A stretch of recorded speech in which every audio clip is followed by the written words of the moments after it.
네, 안녕하세요. 바쁘신 와중에도 이렇게 와주셔서 정말 감사합니다. 저는 법무법인 미드 양진영 변호사라고 합니다. 오늘은 스타트업이 알아야 할 개인정보, 그중 개인정보 보호 및 수집 방안에 대해서 한번 강의를 해보도록 하겠습니다. 본 강의는 개인정보 관련 여러 이슈가 있지만 개인정보의 보호와 수집 방안에 대해서 설명드리도록 하겠습니다.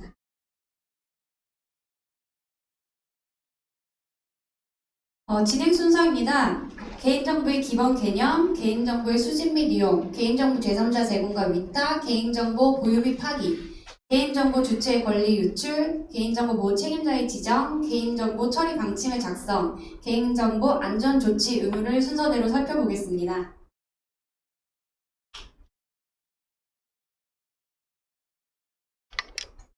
먼저 개인정보 관련 이슈들이 최근에 흔하게 발생하는 일이 돼버렸습니다. 대기업, 중소기업 할 것 없이 개인정보 유출이 잦은 상황이고 이 중에 앉아 계신 분들도 한 번은 피해자가 되셨을 수도 있는 그런 상황입니다. 이로 인해서 소비자들의 피해가 심각하고 단체 소송을 제기하기도 합니다. 이런 개인정보 유출 또는 개인정보 이슈가 발생하면 기업의 입장에서는 굉장한 이미지의 타격이 있고 소비자의 신뢰가 하락하며 매출 감소로 이어질 수도 있습니다. 기업에서 개인정보 이슈가 발생하는 경우로는 개인정보 유출 사고, 정보 주체 또는 경쟁업체 등의 신고 진정 접수, 개인정보보호위원회 실태 점검 등이 있습니다. 개인정보 유출은 외부에서의 해킹뿐만이 아니라 내부 직원에 의한 유출도 있을 수 있습니다. 또한 업무를 맡겨놓은 수탁자가 유출하는 경우도 있습니다. 한편 최근 소비자들의 권리의식이 향상되면서 소비자가 직접 개인정보 관련 문제를 제기하는 경우도 있습니다. 또한 경쟁업체에서 약점을 잡아서 신고하기도 합니다. 경쟁업체의 경우에 이제 개인정보 서식이 잘못된 것이 없는지 본 다음에 이제 언론 플레이, 여기서 개인정보 이런 식으로 보호하지 못하고 있다라고 하면서 상대적으로 영업상 이익을 보려는 경우들이 요즘 종종 있습니다. 마지막으로 개인정보보호위원회에서는 정기적으로 업종별 실태 점검을 진행하고 있습니다. 그래서 업종별로 이번에는 뭐 교육 분야, 이번에는 어떤 분야 하면서 돌아가면서 실태 점검을 주기적으로 하고 있기 때문에 항상 개인정보 보호 이슈에 대해서 관심을 가지셔야 됩니다. 이렇게 개인정보 이슈로 인하여 기업은 과태료, 가징금 등의 행정적인 책임을 질 수 있고 징역 또는 벌금 등의 형사적 책임, 손해배상 책임이 발생 등 민사적 책임 등에도 직면하게 됩니다. 이번 강의에서는 개인정보의 보호와 수집 방안에 대해 살펴볼 것인데요. 먼저 가장 기초적인 개인정보 보호 원칙에 대해 살펴보겠습니다. 개인정보보호법 3조에서는 목적 내 필요한 최소한의 정보 수집 및 처리 목적의 명확화, 목적 범위 내에서 적법하게 처리할 것, 목적 외의 사용, 활용을 하지 않을 것, 처리 목적 내에서 정확성, 완전성, 최신성을 보장할 것, 권리 침해 가능성을 고려하여 안전하게 관리할 것, 개인정보 처리 내역의 공개 및 정보 주체의 권리 보장, 사생활 침해를 최소화하는 방법으로 처리할 것, 익명 및 가명 처리의 원칙, 개인정보 처리자의 책임 준수, 신뢰 확보 노력에 대해서 규정하고 있습니다. 너무 당연한 얘기고 기본적인 얘기라서 왜 이렇게 다 읽으나 하실 수도 있는데 뒤에 설명드릴 많은 뭐 관련 법령이나 이런 것들이 다 이 기본 원칙에 근거해서 파생돼서 더 상세화되는 것이기 때문에 법령은 잘 모르겠지만 갑자기 판단해야 될 상황이 있으면 이 기본 원칙을 유념하셔서 판단하시면 대부분 맞습니다. 다음으로는 개인정보의 주기와 관련 서식을 보도록 하겠습니다. 개인정보는 수집 이후 파기될 때까지 이용, 처리, 위탁, 관리, 보관, 제3자 제공의 여러 가지 과정을 거치게 됩니다. 이 과정에서 각 단계마다 필요한 서식들이 다른데요. 개인정보 수집 및 이용 동의서, 개인정보 처리 방침, 내부관리 계획, 개인정보 보호 서약서, 개인정보 보호교육 계획서, 개인정보 제3자 제공 동의서, 개인정보 제3자 제공 계약서, 개인정보 처리 위탁 계약서 등이 있습니다. 지금 여기 계신 분들께서는 개인정보 담당자이신 분들도 있다고 들었거든요. 근데 어떤 회사는 이제 막 시작해서 하나도 서식이 없는 경우가 있을 수 있고 어떤 회사는 이미 다 있으실 수도 있고 대부분 있지만 이 중에 없는 것도 있으실 수도 있을 거예요. 혹시 여기 있는 게 다 있다고 하는 회사 있을까요? 어?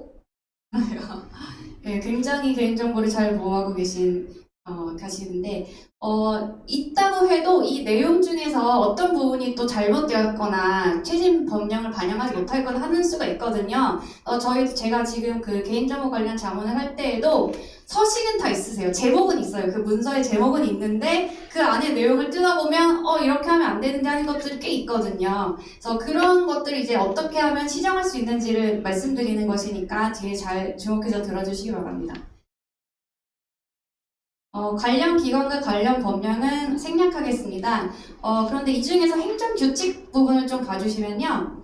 개인정보위원회 표준 개인정보 보호 지침이라는 것이 있는데 이것은 개인정보보호법 중에서 필요한 것들, 기본적인 것들만 따로 모아놓은 거거든요. 그래서 개인정보보호법 너무 길다, 무슨 뭐 위원도 나오고 뭐 너무 길다 하시면 요것만 보셔도 괜찮습니다.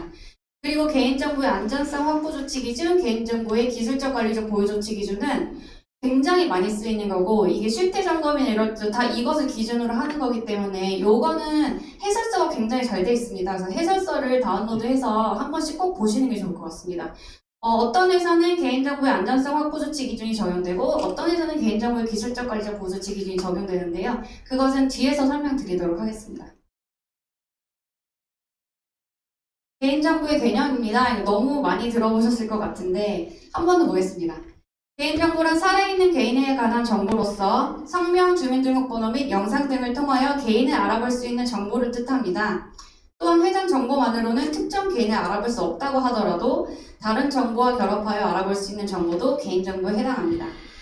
그리고 최근 가명정보의 개념이 도입되었는데요. 가명정보란 개인정보를 가명 처리함으로써 원래 상태로 복원하기 위한 추가 정보의 사용 결합 없이는 특정 개인을 알아볼 수 없는 정보를 뜻합니다. 뭐 요즘에 하도 뭐 뉴스에도 많이 나오고 하기 때문에 익숙하실 수도 있고 생소하실 수도 있습니다. 먼저 이제 개인정보가 무엇인지에 대해서 정의를 말씀드렸는데 그럼 어떤 것이 개인정보냐 했을 때 웬만한 개인이 신상해가는 거는 거의 다 개인정보에 해당된다고 보시면 됩니다. 그러니까 이것도 개인정보에 하는 것도 다 개인정보에 해당이 되고요.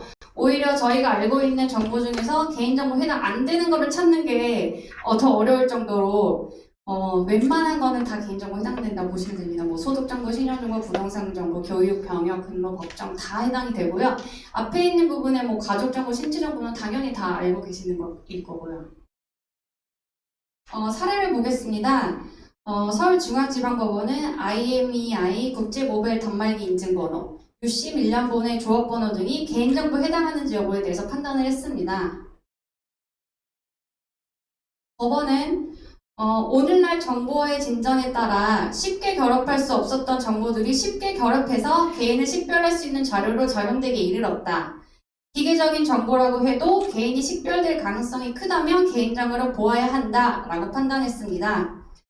이처럼 이게 과연 개인정보인가라고 뭐 약간 의문이 있었던 기계적인 정보 같은 것도 기술의 발달, 프라이버시 보호 강화 추세로 인해서 개인정보로 판단되는 정보의 범위가 조금씩 확대되고 있습니다. 따라서 개인정보 해당 여부는 가급적 보수적으로 해석해서 웬만하면 동의서든 각종 서식을 다 갖추는 것이 중요합니다. 그러니까 굳이 빼실 필요 없고요. 개인정보인지 모르겠어도 그냥 일단 넣고 나중에 그냥 빼도 상관이 없으니까 잘 모르시겠다고 하면 일단 추가하시는 것을 권장합니다. 가명 정보에 대해서 더 살펴보겠습니다. 맨 위에 있는 것이 개인정보고 두 번째 가명정보, 익명정보인데 옆에 보이시는 맨 오른쪽에 보이시는 이미지를 보셔도 약간 감이 잡히실 것 같아요. 가명정보란 원래 상태로 복원하기 위한 추가 정보의 사용 결합 없이는 특정 개인을 알아볼 수 없는 정보로서 홍땡땡 32세 남성 서울시 영등포구 010XXX 라고 되어 있는 것만 보면 도저히 어떤 사람이 특정할 수는 없지만 대략적으로 이런 사람이구나 정도까지는 알 수 있지 않습니까? 이런 것들을 가명정보라고 할 수 있습니다. 반면에 익명정보는 시간, 비용, 기술 등을 합리적으로 고려할 때 다른 정보를 사용하여도 더 이상 개인을 알아볼 수 없는 정보를 말합니다. 예를 들면 서울 거주 30대 남성 전혀 알 수 없죠. 이런 경우에는 개인정보 이제 영역이 아니고요. 일반 정보에 해당하기 때문에 누구나 처리를 할 수 있습니다. 가명정보의 경우에는 특례가 있는데요. 통계 작성, 과학적 연구, 공익적 기록 보존 등의 목적으로 정보 주체의 동의 없이도 가명정보가 처리 가능하게 되었습니다. 개인정보 보호에 관해서 너무 이제 강화를 많이 하다 보니까 데이터를 쉽게 활용하지 못하는 경우들이 생겨났거든요. 그래서 데이터의 활용을 더 촉진하고 약간 이제 개인정보 강화를 조금 완화시켜주는 취지에서 가명정보라는 그 개념을 도입해서 특례 규정을 두은 것입니다. 예를 들면 AI 기술 개발을 한다고 했을 때 AI 기술 개발에는 과학적 방법이 사용이 됩니다. 근데 이 과학적 방법은 이 특례 중 과학적 연구에 해당하기 때문에 가명 정보의 처리가 가능합니다. 그런데 만약에 AI 기술이 적용된 서비스다. 뭐 웹사이트에서 제공하는 서비스라든지 뭐 어플리케이션이라든지 이런 것들은 이제 과학적 연구에는 해당하지 않고 일반 서비스로 들어가 버리기 때문에 이때에는 정보 주체의 동의를 받고 가명 정보를 처리를 해야 합니다. 이것이 과학적 연구에 해당하는지 통계 작성에 해당하는지는 약간 판단이 어려우실 수 있거든요. 그럴 때는 법률 전문가의 의견을 구하시는 게 안전합니다. 개인정보보호법에서는 가명정보, 익명정보의 개념을 도입하면서 아까 잠깐 살펴봤던 3조의 기본 원칙에도 넣어서 개인정보가 아닌 익명정보, 가명정보로 처리할 것을 권장을 하고 있습니다. 아예 원칙으로 넣었습니다. 이러한 가명정보에 대해서는 안전조치를 해야 하는데요. 아무리 특정한 개인을 식별할 수 없다고 하더라도 약간의 정보가 또 가미가 되면 특정을 할 수가 있는 것이기 때문에 가명정보에 대해서는 특별히 이렇게 안전조치에 대해서 많은 조항으로 규정을 하고 있습니다.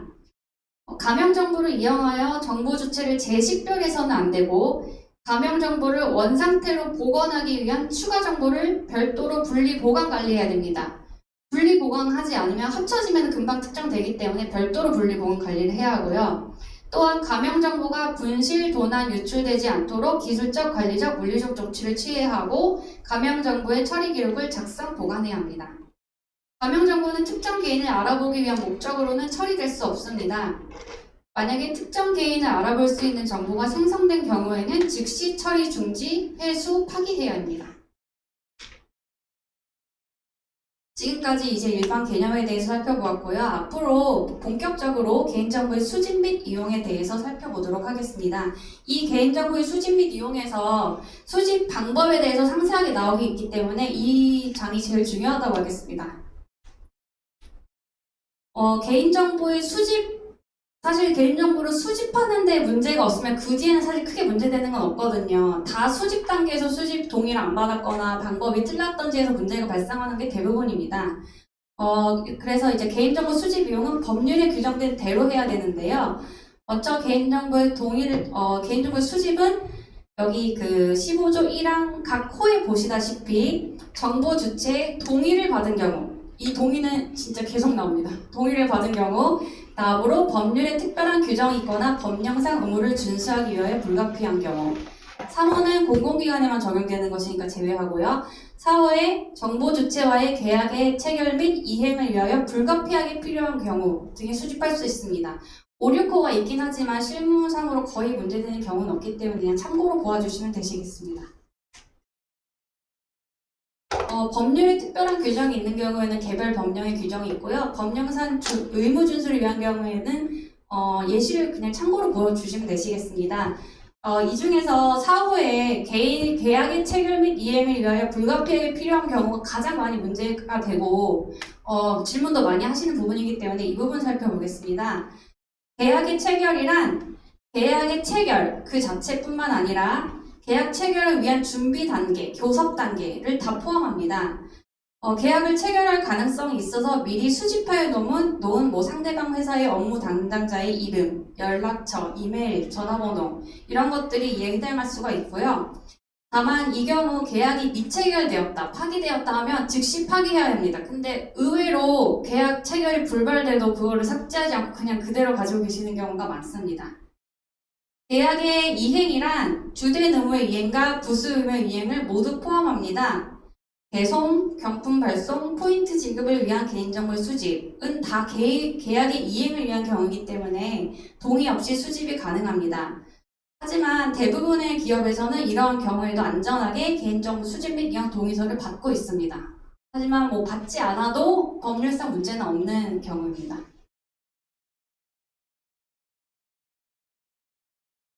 다음으로 개인정보의 동의를 어떻게 받아야 되는지 살펴보겠습니다.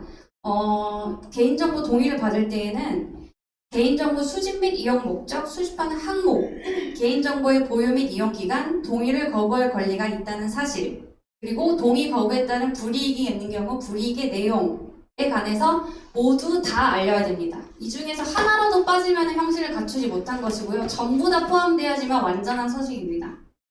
만약에 개인정보 수집 시 동의를 받지 않는 경우에는 5천만 원 이하의 과태료에 처해지게 됩니다. 벌칙 규정 중에서도 굉장히 높은 형량이 지금 돼 있는 것입니다.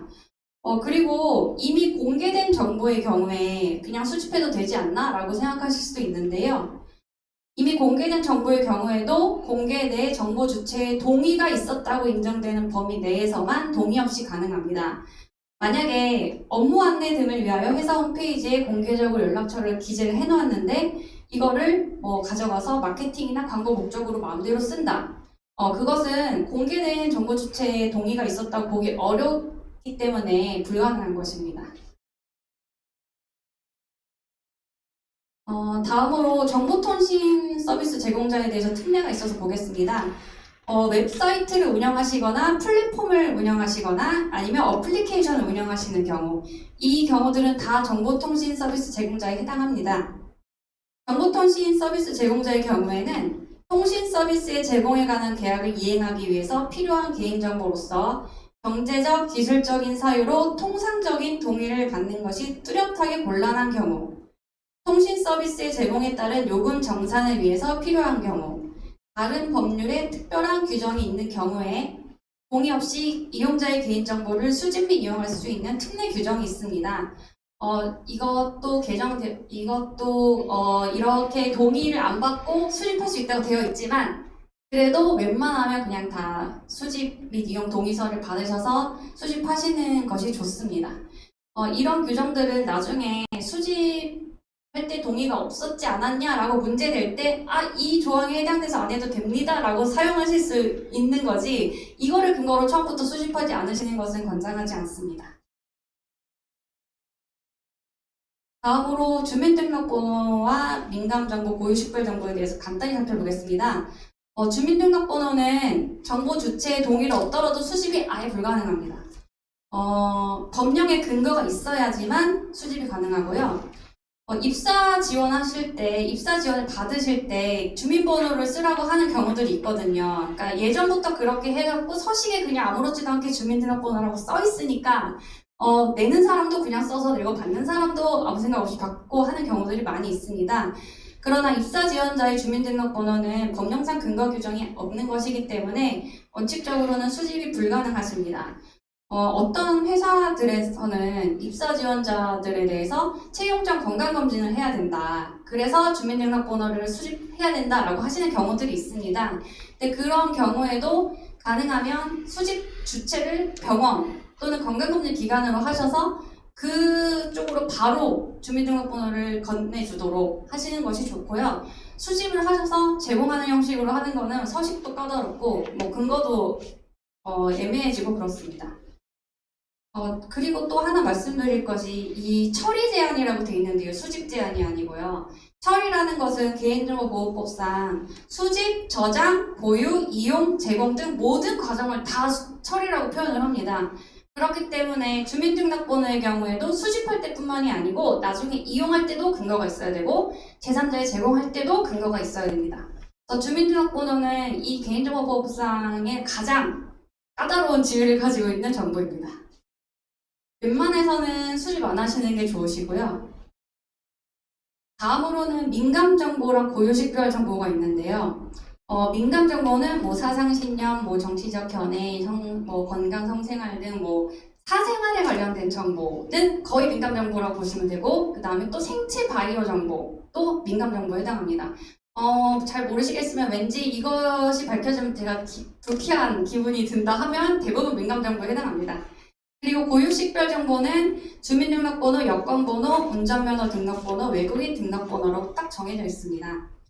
이런 민감정보랑 고유식별 정보는 다른 개인정보와 별도로 동의를 받아야 됩니다. 그리고 법령에서 처리를 요구하거나 허용하는 경우 이외에는 처리할 수가 없습니다. 화면을 보시면 개인정보 수집 비용 동의서가 3개잖아요. 다 각각 받으셔야 되세요. 근데 이거는 지금 표현하기 위해서 제가 3장으로 표현한 거지만 한 장에 받으시더라도 각각 체크할 수 있게 돼 있으셔도 상관은 없습니다. 그 우측을 보시면 이거 웹상으로 가정해서 해놓은 건데요.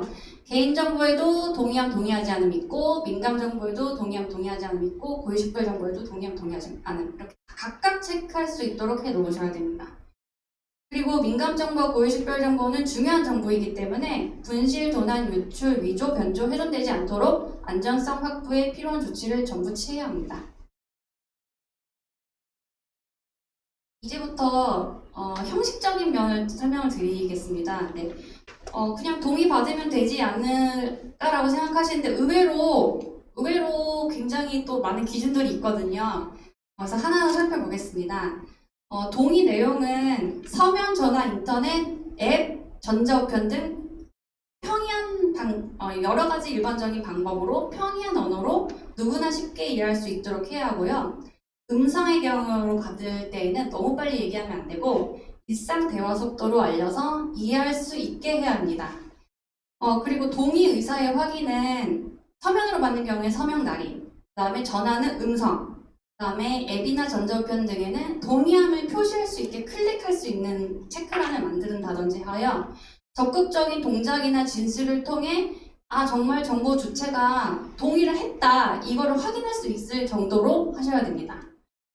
여기 동의 방법은 이제 위에 설명드린 거 여러 가지 다 들어가 있는데 이 중에서 좀 하나 기억하셔야 될 것이 클릭을 하실 수 있도록 해 놓은 거에 기본값으로 동의를 해 놓으실 수 있거든요. 근데 그렇게 해 놓으시면 안 되고 비어있는 형태로 하셔야 됩니다. 만약에 기본값으로 체크되어 있을 경우에 진정한 의사가 아니라고 판단이 될 수도 있습니다.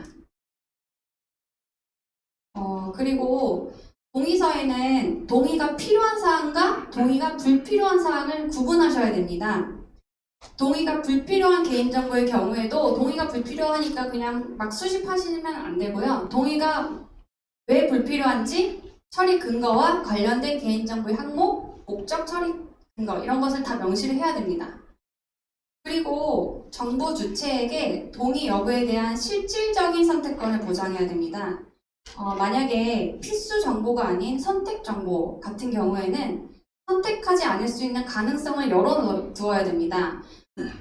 지금 기억해 보시면은 회원 가입하실 때 필수 정보 체크, 선택 정보 체크, 그리고 보통 대부분 선택 정보 다 광고성 정보 수신 다 이런 거잖아요. 그러니까 그것도 다 선택할 수 있게 돼 있기 때문에 마찬가지로 광고성 정보가 아닌 다른 어떤 선택적인 정보를 라도 분리해서 받을 수 있도록 해야 된다는 겁니다. 예를 들면 온라인 쇼핑몰 같은 경우에는 회원가입 시 사실 배송 정보까지는 필요하지 않을 수 있거든요. 근데 배송 정보도 선택사항으로 해서 미리 받아 두실 수도 있습니다. 만약에 필수 정보가 아닌 선택 정보의 경우 동의하지 않으면 다음 페이지로 안 넘어간다. 그러면 이제 실질적인 선택권을 보장 안 했다고 판단이 되는 것입니다. 그리고 만약에 동의를 거부했다는 이유로 불이익을 주는 행위도 금지가 됩니다. 다음으로 개인정보를 처리하는 주체가 누구인지 명확히 고지를 해야 됩니다. 개인정보 처리자에는 법인 등기부등본 및 사업자 등록상 정식 명칭을 쓰는 것이 원칙입니다. 근데 어떤 회사 같은 경우에는 정식 명칭이 있고요. 브랜드가 여러 개 있는 경우도 있고, 다른 이름으로 사업하시는 경우들도 있거든요. 그렇다고 해도 원칙은 정식 명칭입니다. 만약 개인정보 처리 업무 수탁자가 수집하는 경우, 그때에도 개인정보 수집 주체가 누구인지 명확하게 고지를 해야 됩니다. 다음으로 개인정보 처리 내용을 고지해야 됩니다. 법령에서 고지하라고 안내한 사항을 빠짐없이 전부 안내를 해야 됩니다. 여기 화면에 보시면 수집 이용 시에는 앞에 살펴본 같이 목적 항목 이런 것들을 다 해야 되고요. 예시를 잠깐 보면요. 수집 및 이용 항목에 어떤 SNS 대화 정보 이것을 수집하겠다. 그리고 이용 목적은 어떤 서비스의 챗봇 알고리즘 개발 이렇게 정확하게 구체적으로 알 수 있도록 쓰셔야 됩니다. 그리고 보유기간 같은 경우에는 뭐 알고리즘 개발 완료, 즉시 파기 이런 식으로 설정하기 나름, 뒤에서 또 살펴볼 것이면 설정하기 나름인데 이렇게 다 기본적인 사항을 안내를 해야 된다는 것입니다. 제공의 경우에는 뒤에서 또 살펴볼 것인데요. 이런 항목들을 알려야 되고요. 그 다음에 개인정보 제공받는 제3자의 범위를 뭐뭐 등 이렇게 포괄적으로 하시는 경우들도 있습니다. 근데 그렇게 하면 안 되고 일일이 하나하나 업체명을 다 나열을 해야 됩니다. 그리고 또 어떤 경우에는 제3자 이름을 한 5개 정도 한 칸에 다 쓰고 그 제3자에게 제공하는 개인정보 항목을 또 한 칸에 다 쓰고 이렇게 하시는 경우들이 있거든요. 그렇게 하시면 안 되고요. 그 각 제3자마다 수집한 항목 다 따로따로 쓰셔야 돼요. 한 줄 한 줄에. 다 한 줄 한 줄 쓰셔서 이 제3자한테는 이 목적으로 어떤 걸 보내고 이 제3자한테는 어떻게 보내고 다 개별적으로 쓰셔야 되십니다. 그리고 어떤 경우에는 계열사 중에 이제 법인이 여러 개니까 같은 법인이 아니면은 제3자잖아요. 그래서 같은 계열사라도 다른 법인 넘어가면 제3자 제공이 되어버리는데 제3자의 범위에 계열사 이렇게만 쓰시는 경우들도 있어요. 그래서 왜 이렇게 쓰셨어요? 라고 물어보면 계열사가 계속 바뀌어서요 라고 하시거든요. 근데 그럴 수도 있잖아요. 그렇다고 하더라도 그 시점에 특정할 수 없는 이유에 대해서 쓰시고 어떤 유형의 제3자가 해당되는 쓰시고 그 시점에 뭘 보면 그 당시의 계열사를 확인할 수 있는지 이런 기준을 제시를 해주셔야 됩니다. 그래서 예측 가능하게 그렇게 해서 보호를 해주셔야 됩니다. 그리고 계속 말씀드린 구분해서 해야 된다는 건 말씀을 드렸고요. 이 중에서 말씀드리고 싶은 거는 이 안에 있는 박스 안에 있는 것 중에서 물줄친 부분인데 재화나 서비스의 홍보 및 판매 권유를 위해서는 개인정보를 이용하여 정보 주체에게 연락할 수 있다는 사실을 명확하게 표시를 하셔야 되십니다. 그리고 표시 방법으로는 글씨는 9포인트 이상으로 크기로 하셔야 되고 다른 내용보다 20% 이상 크게 하셔야 됩니다. 이런 형식적인 부분들은 나중에 자료를 통해서 한번 참고적으로 확인하시면 되시겠습니다. 네, 그리고 상품 및 서비스의 홍보와 마케팅을 목적으로 개인정보 수집하는 경우에 목적을 명확히 알 수 있도록 해야 되는데요. 홍보 및 마케팅을 목적으로 개인정보 수집하면서 부가 서비스 제공, 제휴 서비스 제공 이렇게 정확하게 목적을 기재하지 않고 만약에 진짜 마케팅인 줄 알았으면 거부했을 수도 있는데 그런 식으로 약간 감춰서 쓰므로써 동의를 정확하게 할 수 없게 했다면 잘못된 것입니다. 고유식별의 민감 정보는 넘어가겠습니다. 이제는 수집용 동의서입니다. 앞에서 설명드린 거를 기억하시면서 하나 보시면요. 먼저 개인정보의 수집 및 이용 동의서라는 제목이 있는데요. 어떤 경우에는 제목을 붙이실 수도 있어요. 예를 들어 뭐뭐뭐뭐를 위한 개인정보 수집 및 이용 동의, 어떤 서비스의 개인정보 수집 이용 동의 이런 식으로 제목을 붙이실 수도 있고 붙이지 않으실 수도 있습니다. 자유롭게 하시면 되시고요.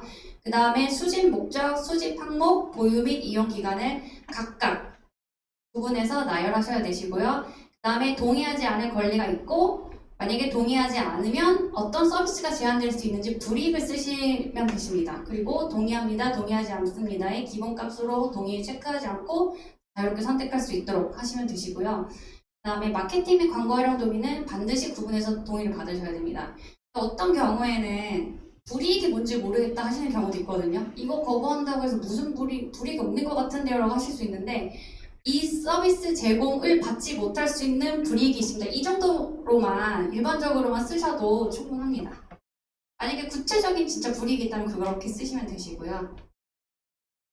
네, 이제 개인정보의 제3자 제공과 처리 위탁으로 넘어가겠습니다. 지금 개인정보 관련해서 가장 많이 물어보시는 경우가 이게 제3자 제공이에요, 위탁이에요 제일 많이 물어보시거든요. 그러니까 이 부분은 약간 법률적인 판단이 필요한 부분이라서 바로 딱 직관적으로 이거 위탁인데 제3자 제공인데 잘 판단이 안 서시는 것 같더라고요. 대법원 판결에서 뭐라고 하냐면 제3자 제공은 본래의 개인정보 수집 목적의 범위를 넘어 그 정보를 제공하는 자의 업무 처리와 이익을 위해서 개인정보가 이전되는 것이고 처리 위탁은 개인정보 수집 이용 목적과 관련된 위탁자 본인의 업무 처리와 이익을 위하여 개인정보가 이전되는 것입니다. 그러니까 우리 회사가 살 수 있는데 다른 데 준 거 그런 거 웬만해서 위탁이고요. 우리 회사랑 거의 관련이 없는 아예 다른 분야인 것 같은 거. 그런 거는 제3자 제공으로 생각하시면 되실 것 같습니다. 이 둘을 구분하는 이유는 관련된 서식이 다르기 때문인데요. 제3자 제공의 경우에는 제3자 제공 동의서를 받아야 되고 제3자 제공 계약서가 필요합니다. 처리 위탁의 경우에는 동의서는 필요하지 않고요. 개인정보 처리 위탁 계약서만 필요합니다. 그래서 제3자 제공인데 위탁인 줄 알고 동의서 안 받았다. 이럴 수도 있잖아요. 그렇기 때문에 이 둘을 구분하는 것이 필요한 것입니다. 여기 예시가 있는데요. 처리 위탁의 경우에는 급여 처리 같은 경우, 그 다음에 교육하는 것 같은 경우 이런 것이 처리 위탁에 해당할 수 있고요. 그 다음에 제3자에 넘겨서 뭐 광고 목적으로 좀 활용해 보겠다. 어디에서 뭐 금융회사에서 뭘 좀 써보겠다. 이런 경우에는 제3자 제공에 해당합니다. 개인정보 제3자 제공은 동의를 받은 경우에 그 제3자 제공이 가능하고요. 거의 비슷한데 수집할 때랑 거의 비슷하다 보시면 될 것 같아요. 개인정보 제공받는 자, 그 다음에 개인정보 제공받는 자 이용 목적, 그 다음에 개인정보 항목, 개인정보의 보유 및 이용 기간, 동의를 거부할 권리가 있다는 사실 및 거부했다는 불이익 거의 계속 반복됩니다. 이거는 그냥 기억하시면 되실 것 같고요. 그 다음에 이번에 개정되면서 새롭게 들어온 것이 있는데요. 개인정보 주체의 동의 없는 이용 및 제3자 제공이 가능한 경우가 있습니다.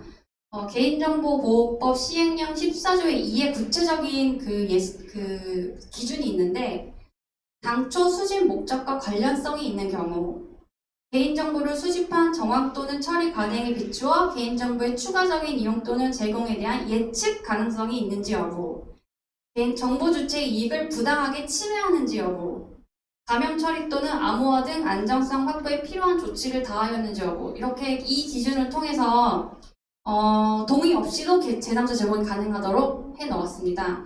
근데 실제로 자문할 때는 이 조문이 있으니까 수집 이용 동의 안 받으셔도 됩니다라고 하진 않고요. 그렇다고 하더라도 제3자 제공 동의서 다 받으시라고 말씀을 드리고 있습니다. 그리고 또 어떤 경우가 있었냐면 현실적으로 동의서를 갑자기 그때 다 받기가 어려웠거든요. 그래서 이 조항이 있으니까 이 조항을 적용해서 할 수가 있는지 봤더니 그 조건으로 개인정보 처리 방침에 미리 기준을 공개하도록 되어 있었어요. 그래서 미리 공개를 안 했기 때문에 또 막상 이 조항을 적용할 수 없었던 경우가 있습니다. 그래서 개별 기업마다 동의 없는 상태에서 제3자 제공이 필요한 경우가 있을 수 있기 때문에 이에 대한 기준을 미리 세우셔서 개인정보 처리 방침에 공개해 놓으시면 되시겠습니다. 아까 보신 것처럼 이것도 마찬가지로 다 이렇게 개인정보 제3자 제공 이용 동의서고 비슷한 이유입니다. 다음으로는 업무 위탁에 관한 것을 알아보겠습니다. 개인정보 처리 업무 위탁 시에는요, 위탁 업무의 목적 및 범위, 재위탁에 관한 제한사항, 그리고 뭐 안전성 확보 조치 이런 것들을 규정하고 있는데 처리 위탁 계약서의 뒤에서 볼 처리 위탁 표준 계약서에 다 내용이 나와 있거든요. 그래서 그 표준 처리 위탁 계약서를 참고하셔서 거의 그대로 하시면 되십니다. 그리고 그 처리 위탁의 경우에는 동의서를 이제 받지 않아도 되기 때문에 내용을 잘 정리하셔서 개인정보 처리 방침에 반영하시면 되십니다. 예, 이것은 지금 개인정보 처리 방침 중 처리 위탁에 관한 사항을 설명한 것입니다. 업체명을 쓰시고요. 위탁 업무 내용, 그리고 개인정보 보유 기간을 쓰시면 되십니다. 개인정보 항목까지는 쓰지 않으셔도 괜찮습니다. 아까 말씀드린 표준 개인정보 처리 위탁 계약서입니다. 대부분 다 여기서 벗어나지 않고요. 이 중에 3주에 보시면 위탁 업무의 목적 및 범위에서 1, 2, 3 이렇게 되어 있는데 위탁 목적이 많은 경우도 있고 뭐 하나인 경우도 있는데 적절히 이제 쓰시면 되시고 그 다음에 제 8조에 수탁자에 대한 관리 감독 등이 있는데 어떻게 관리하실지 뭐 월 1회를 하실지 뭐 어떻게 보고를 어떻게 받을지 이런 것들을 이제 자율적으로 정하시면 되십니다. 네, 개인정보 국외 이전입니다. 개인정보 국외 이전은 요건이 있거든요. 그래서 이전되는 개인정보의 항목, 제공받는 자, 목적, 보유기간 등을 전부 다 알려야 합니다. 그리고 정보통신 서비스 제공자의 경우에 국외 이전, 국외 제3자 제공, 처리, 위탁, 보관 등의 경우 이용자 동의를 받아야 됩니다. 전자우편 등으로 개인정보의 항목, 국가 이전 일시, 방법 이전받는 자, 이용 목적, 보유 및 이용 기간을 이용자에게 알린 경우에는 동의 절차를 거치지 않을 수도 있습니다. 국외로 이전하는 경우가 예전보다 많아지긴 또 이전에 관련이 없으신 분들이 있을 수도 있거든요. 그래서 국외 이전 관련해서는 조문을 다시 한번 좀 자세히 필요하신 경우에는 읽어보시면 되실 것 같습니다. 그리고 개인정보 보유 및 파기입니다. 개인정보는 불필요하게 되었을 때 지체 없이 파기하면 되십니다. 만약에 개인정보를 파기해야 되는데 파기하지 않을 경우에 과태료가 부과됩니다. 많이 물어보시는 게 이거 보유 어느 정도 하면 돼요? 라고 물어보시거든요. 근데 특별하게 뭐 민간 기업의 경우 특별하게 막 기준이 있는 것은 아니고 다 각자 사정에 맞게 설정하시면 되는데 너무 과다한 기간으로 하셨을 경우에는 실태점검 나왔을 때 왜 이렇게 길게 했죠? 라고 했을 때 이러이러해서 보유기간 이렇게 설정했습니다. 라고 말씀을 하실 수 있는 근거가 있으셔야 됩니다. 그리고 만약에 보유기간을 뭐 회원 가입하고 나서 즉시 파기를 안 하고 뭐 탈퇴 이후에 필요한 경우에만 뭐 1년 이렇게 해놨었다. 근데 더 늘리고 싶거나 늘릴 만한 사유가 생겼다. 그러면은 추가로 동의 받으셔서 보유기간을 연장하시면 되십니다. 그리고 이제 파기를 할 때 어떻게 파기해야 되냐고 하냐면 전자적 파기의 경우에는 복원이 불가능한 방법으로 영구 삭제를 하셔야 되시고요. 그 다음에 기록물 같이 이렇게 프린트된 무언가에 있어서는 파쇄를 하시거나 소각을 하셔야 되십니다. 얼마 전에 이제 요가 강좌 운영자가 개인정보를 파기하지 않고 광고성 이메일을 보낸 경우에 개인정보 분쟁 조정위원회 10만 원을 보상하라는 결정이 있기도 했습니다. 보유 목적 달성된 개인정보를 파기하지 않으면 3천만 원 이하의 과태료에 처해지고요. 은근히 개인정보 파기 안 하시고 계속 가지고 있을 경우도 많거든요. 그거는 이제 사업을 접으시더라도 반드시 다 파기를 하셔야 되십니다. 정보통신 서비스 제공자의 경우에는 특례가 있는데요. 최근에 1년 동안 이용하지 않으셨으니까 어떻게 할 것이냐고 묻는 메일 되게 많이 오잖아요. 그게 다 요 조항 관련된 것인데 정보통신 제공자의 경우 1년 동안 서비스를 이용하지 않는 이용자의 개인정보를 1년 경과 즉시 파기하거나 다른 이용자의 정보와 별도로 분리해서 보관해야 됩니다. 그래서 1년 동안 서비스를 이용하지 이용자 따로 목록, 그 다음에 계속 활발하게 하고 있는 사람 따로 목록, 이렇게 해서 별도로 구분하셔야 되십니다. 다음에 개인정보 권리 유출입니다. 개인정보 권리로는 열람권, 정정 삭제권, 처리 정지권 등이 있는데요. 이런 요구를 받으신 경우에는 10일 이내에 조치를 하셔야 됩니다. 근데 어떤 경우에는 법령의 규정에 어떤 사유에 있어서는 거절할 수 있다, 요구를 거절할 수 있다 이렇게 규정된 경우들이 있어요. 그래서 제가 이 자료에 써드린 이 조항에 관련된 부분을 보셔서 이런 경우에 해당하네 라고 하면은 합리적인 근거를 대시면서 거절이 가능하십니다. 그리고 개인정보 주체가 언제든지 동의를 처리할 수 있도록 해 놓아야 합니다. 그리고 동의 처리 방법은 개인정보 수집보다 쉽게 해야 됩니다. 예시로 써드린 걸 보면요. 동의 처리하기 그냥 클릭 한 번만 하면 바로 동의 처리할 수 있도록 돼 있잖아요. 이렇게 수집보다 처리를 더 쉽게 하셔야 되십니다. 만약에 동의 처리 방법을 제공하지 않으면 3천만 원 이하의 과태료가 부과됩니다. 네, 대부분 회원가입은 쉽게 했는데 동의 처리는 도대체 어디서 처리를 하는 건지 찾을 수 없게 되어 있는 경우가 진짜 많거든요. 회원 탈퇴도 찾을 수 없게 되어 있는 경우가 많은데 법령상 원칙적으로는 쉽게 할 수 있도록 해야 합니다. 다음으로 유출 통지인데요. 사실 유출이 막 흔한 일은 아니라서 그냥 간단히 보도록 하겠습니다. 개인정보가 유출되었을 시에는 유출된 개인정보의 항목, 유출 시점과 경위, 대응 조치 및 피해 구제 절차 등을 정보 주체에게 알려야 합니다. 보통 5일 이내에 알려야 되고요. 정보통신 서비스 제공자는 24시간 이내에 알려야 합니다. 만약에 1,000건 이상의 개인정보가 유출되었다면 서면 등의 방법과 함께 홈페이지에 7일 이상 게시를 해야 됩니다. 그리고 1,000명 이상의 개인정보가 유출된 경우에는 한국인터넷진흥원에 신고를 해야 합니다. 근데 또 정보통신 서비스 제공자의 경우에는 24시간 이내에 알려야 되잖아요. 하루 만에. 그런데 이거는 또 1,000건 이상인지 규모를 불문하고 유출이 있으면 무조건 한국인터넷진흥원에 신고를 해야 됩니다. 신고하는 방법은 개인정보 정보 포탈에 들어가시면 개인정보 유출 신고하는 그 메뉴가 있습니다. 그곳에 입력을 하셔도 되고 118번에 전화를 하셔도 되고 전자우편으로 하셔도 됩니다.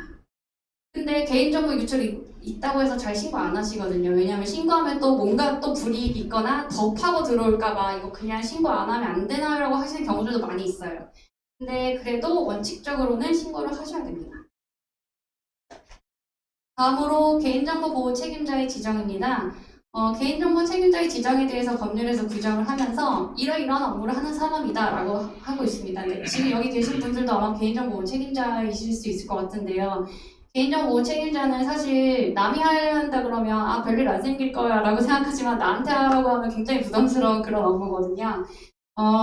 그래서 보통은 사실 큰 문제가 생기는 경우는 사실 드문데 그래도 책임자로 지정되셨으면 이제 이러한 기본적으로 어떤 업무를 해야 되는지까지는 파악을 해놓으시는 게 좋을 것 같습니다. 개인정보보호 31조에는 각 2조 각 31조 2항 각 호에는 각 구체적인 사유가 써있으니까 한번 참고를 읽어보시면 되시겠습니다. 보통 스타트업의 경우에는 대표님이 다 하시거든요. 뭐 마케팅도 하시고, 뭐 개발도 하시고, 개인정보 책임자도 하시고 다 하시기 때문에 대표자이신 분이 담당하시는 경우가 많고, 그렇지 않으면 임원이시거나 아니면 개인정보 처리 업무를 담당하는 부서장이 지정이 되는 경우가 많이 있습니다. 개인정보 보호 책임자가 정해지면 홈페이지 하단에 표시하시고 개인정보 처리 방침에도 표기를 하셔야 됩니다. 그리고 만약에 중간에 담당자가 변경되면 변경된 내역까지도 다 반영하셔야 됩니다. 다음으로는 개인정보 처리 방침인데요. 홈페이지 하단에 보시면 개인정보 처리 방침 나와 있잖아요. 그 방침에 담겨야 할 사유들이 여기 1, 2, 3, 4, 5, 6, 7, 8까지 있는 사항인데 이것을 하나도 빠짐없이 다 넣으셔야 됩니다. 이것을 앞에서 살펴본 거랑 거의 겹치기 때문에 참고적으로 읽어보시면 되시고요. 너무 길어서 만들기 어렵다 하시면은 개인정보 포탈에 개인정보 보호 포탈에 개인정보 처리 방식 간단히 만들기 서비스가 있습니다. 그래서 여기에 이제 명칭 넣고 뭐 넣고 넣으라는 거 다 넣으면은 기본적인 서식은 갖춰지거든요.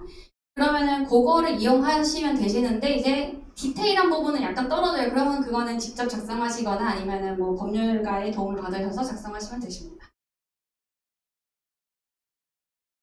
네, 이제 마지막 부분인데요. 개인정보 안전조치 의무입니다.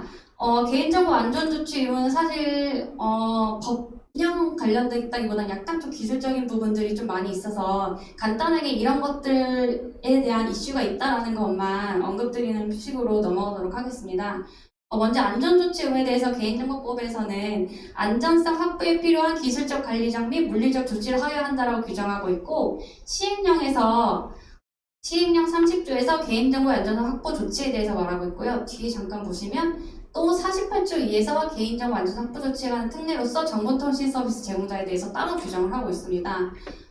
이 개인정보의 안전성 확보 조치는 개인정보 처리자에 대한 건데요. 아까 말씀드렸다시피 어플리케이션, 웹사이트, 플랫폼 이런 것들은 다 정보통신 서비스 제공자거든요. 그렇지 않은 회사들의 경우에는 이 30조 1항 각호의 경우를 준수를 하시면 되시겠습니다. 이 안전성 확보 조치를 위반하면 과태료에 처해질 수 있고요. 안전성 확보 조치 위반으로 개인정보가 분실되거나 유출되면 2년 이하의 징역 또는 2천만 원 이하 벌금에 처해질 수 있습니다. 정보통신 서비스 제공자에 대한 것과 일반 개인정보 처리자에 대한 게 약간 다르거든요, 내용이. 약간 다른데, 이렇게 다른데요. 정보통신 서비스 제공자의 경우에는 개인정보의 기술적 관리적 보호 조치가 적용이 되고요. 개인정보 처리자의 경우에는 개인정보 안전성 확보 조치 기준이 적용됩니다. 두 개가 아예 다른 거거든요, 지침이. 그래서 각각 개별적으로 있고 각각 해설서도 따로 있으세요. 그래서 자기 회사에 맞는 것을 찾아서 읽으셔야 되십니다. 해설서가 굉장히 잘 돼 있기 때문에 그것을 꼭 한번 읽어보시기를 권장을 드리고요.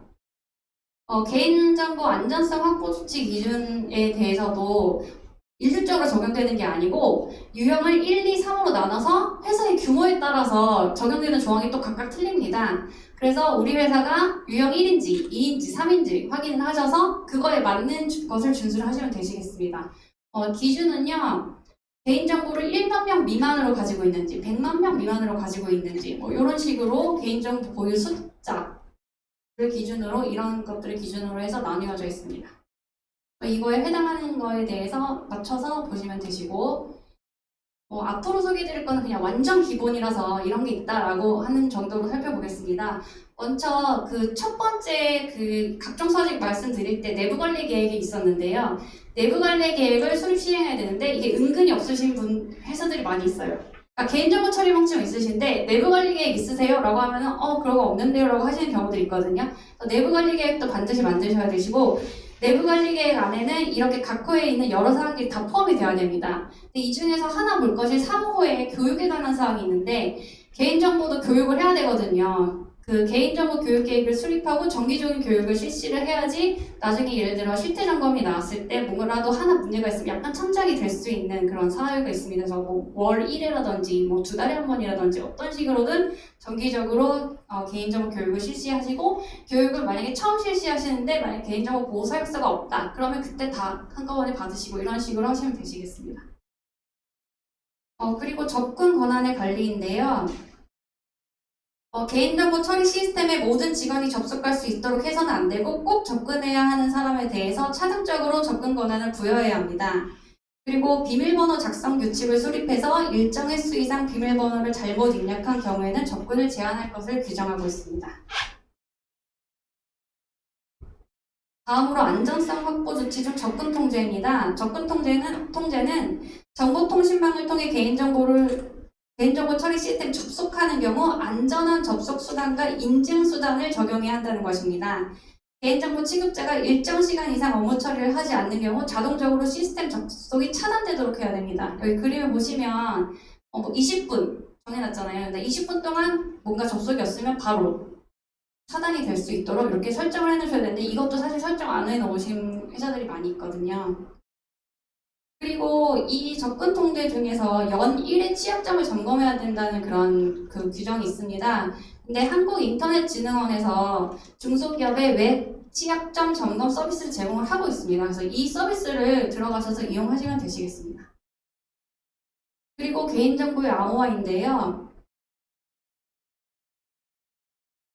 고유 식별정보, 비밀번호, 생체 인식 정보 등을 암호화해야 됩니다. 그래서 어떻게 암호화하는데 일반 암호화하는 그런 프로그램들이 있거든요. 상용화로 쓸 수 있는 그런 프로그램 이용하시면 되고 이제 그림에서 보시는 것처럼 이런 식으로 한글이 아닌 알아볼 수 없는 숫자와 이런 영문의 조합으로 이런 식으로 눈으로 쉽게 알아볼 수 없도록 다 암호화를 하셔야 됩니다. 그리고 개인정보 처리 시스템의 접속 기록을 1년 이상 보관을 해야 됩니다. 또한 접속 기록을 월 1회 이상 점검해야 됩니다.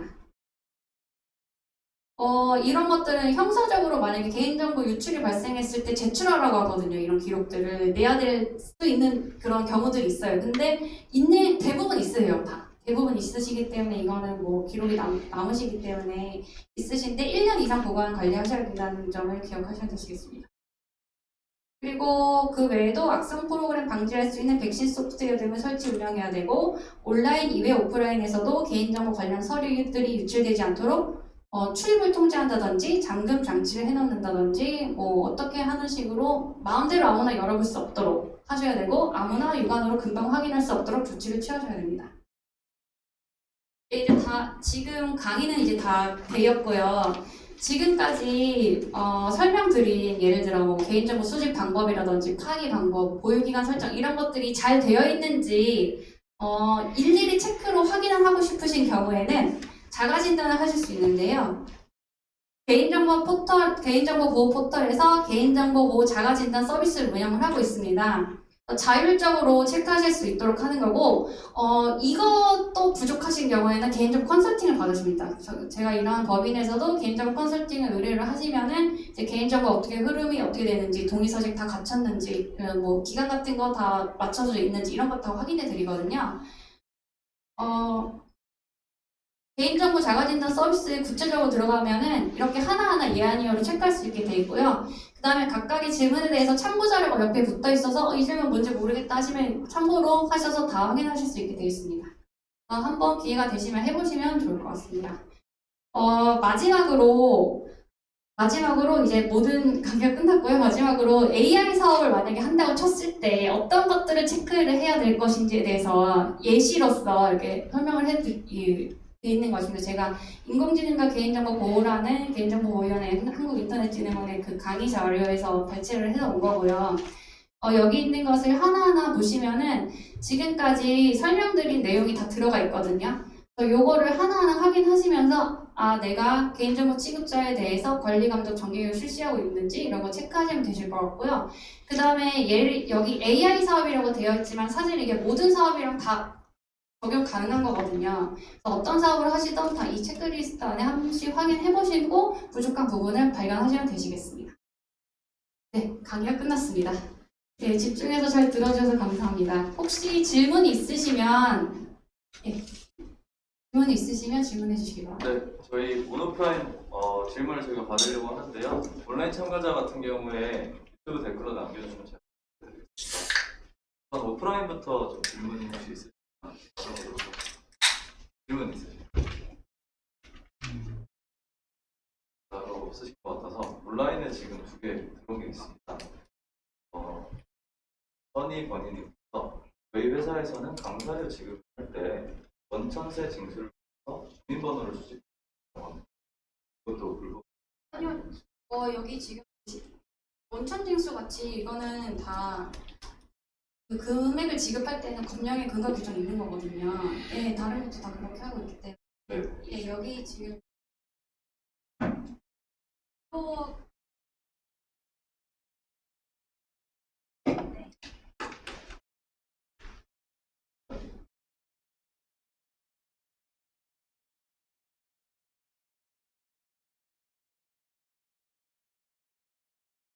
따로 오프라인 질문자들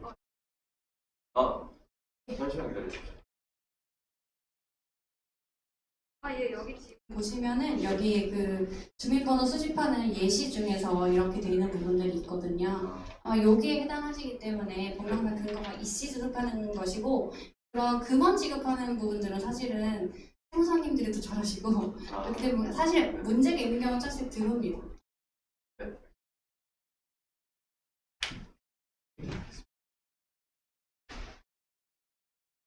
네, 오늘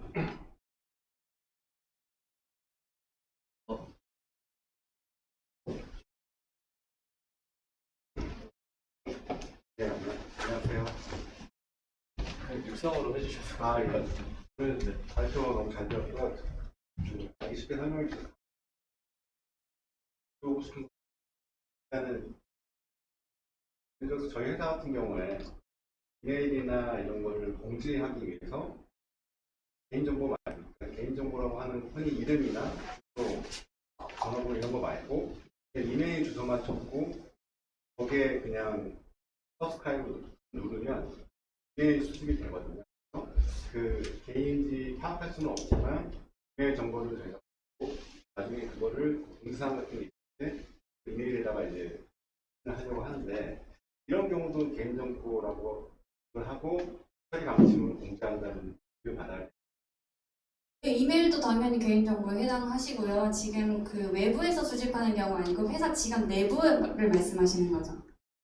회사 웹사이트에서 외부의 이용자들에 대한 이메일을 수집하는 그러면 수집해서 아까도 설명드렸다시피 만약에 계약의 체결 및 이행을 위해서 불가피하게 필요한 경우들이 있거든요.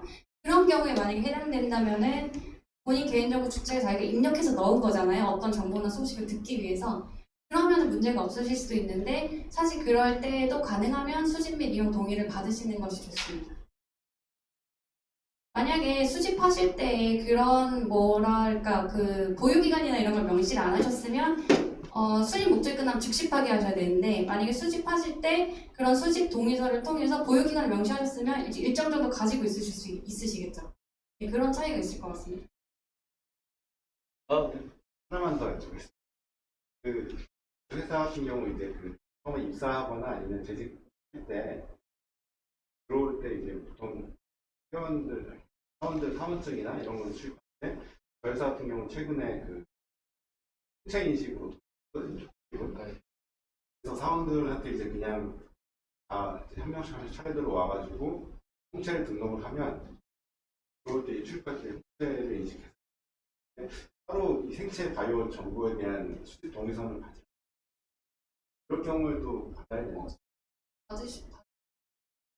직원들한테 예, 알지 못하시지만 뭔가 건물 자체 내에서 뭔가 처리했으셨을 수도 있고, 네네. 예, 생체 관련 부분은 지금 민간 정보 사용하기 때문에 반드시 다른 개인정보 별도로 수집 비용 동의서 받으세요. 어플에 뭔가 어플 설치도 하잖아요. 보통 이런 거 할 때, 뭐 고안 같은 거 할 때 어플 설치할 때 네네. 거기에 뭐 혹시 들어있을 수도 있고 어딘가에 있을 수도 있을 것 같아요. 그러면은 받으셔야 되죠. 저희가 사례대로 그냥 동의 안 받고 등록을 하긴 했는데 별도의 간단하게 그냥 상체만 딱 이렇게 한번 찍고 한번 테스트해보고 오케이 하면 이제 그거는 그거는 예 받으셔야 될 것 같아요. 소수 만약에 그 직원이 소수시면 금방 받으실 수 있잖아요. 예, 그러면 더 쉽게 받으실 수 있어요. 나중에 왜 안 받았냐고 했을 때 약간 뭔가 합리적인 근거를 대실 수도 없고 그러니까 원칙이 수집 동의를 받으셔야 되는 민감 정보라서 더 네. 잘.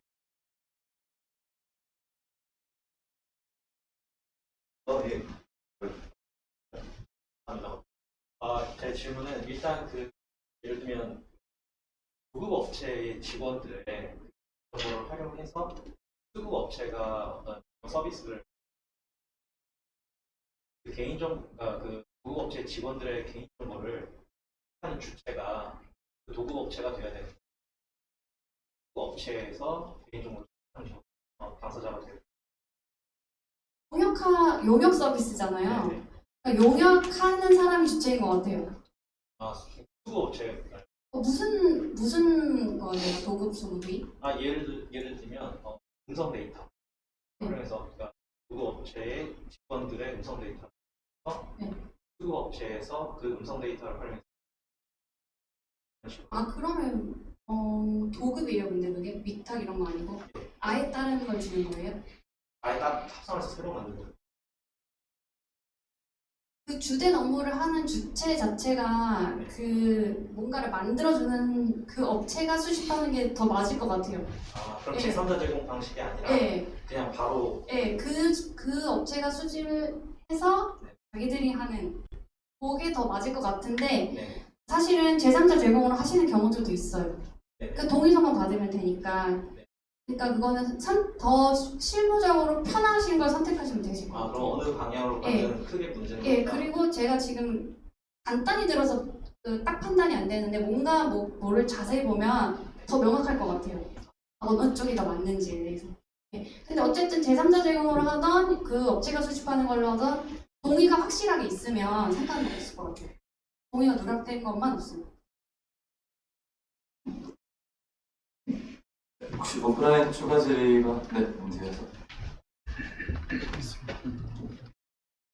저희 같은 경우는 이제 관공서에 물건을 납품을 하는데 관공서에서는 이미 자기네들이 개인적으로 신분증을 사용하고 있는데요.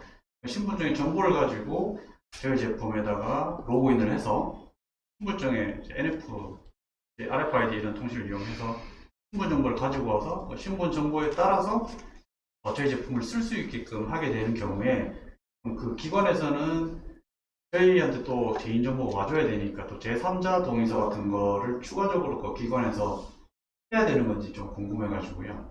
직접적으로 저 개인정보를 직접 저희가 그 회사 직원들에 대한 정보를 100% 관리하지는 않고요.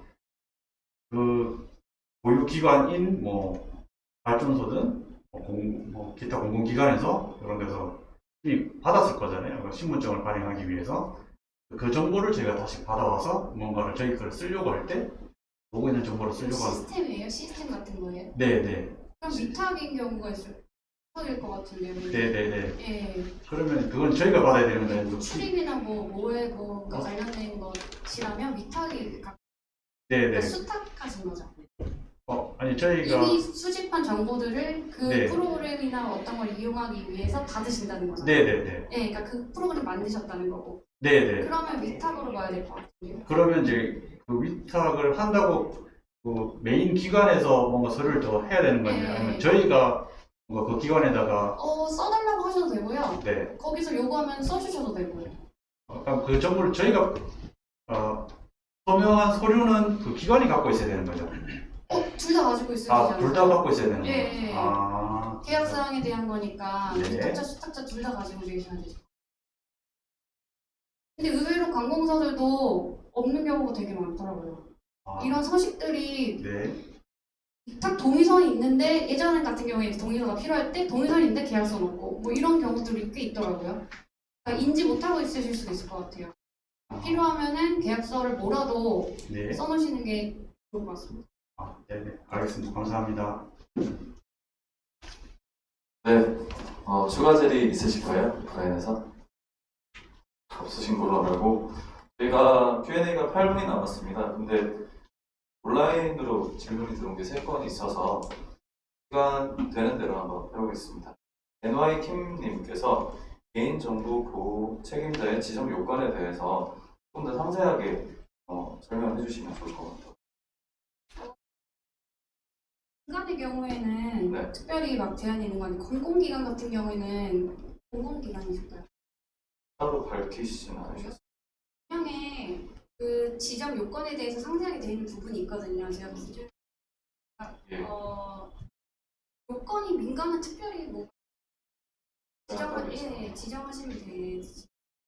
어떤 기준이 거기에 대해서 추가적인 질문 안 해주셨다. 그러면 일단 민간에 대해서는 딱히 기준이 없고 공공에 대해서는 그런 것 같아요. 기준이 네. 강의안에는 포함되어 있지 않은데 네. 법령에는 규정. 법령에 따로 규정이 있는 거 일단 답변을 가름하도록 하겠습니다. 공공기관이 아니라고 하네요. 그래서 상관없을 것 같고요. 같은 분께서 조금 질문 주셨는데 이거 비슷한 내용이가지고 CISO가 개인정보 보호 책임자와 다른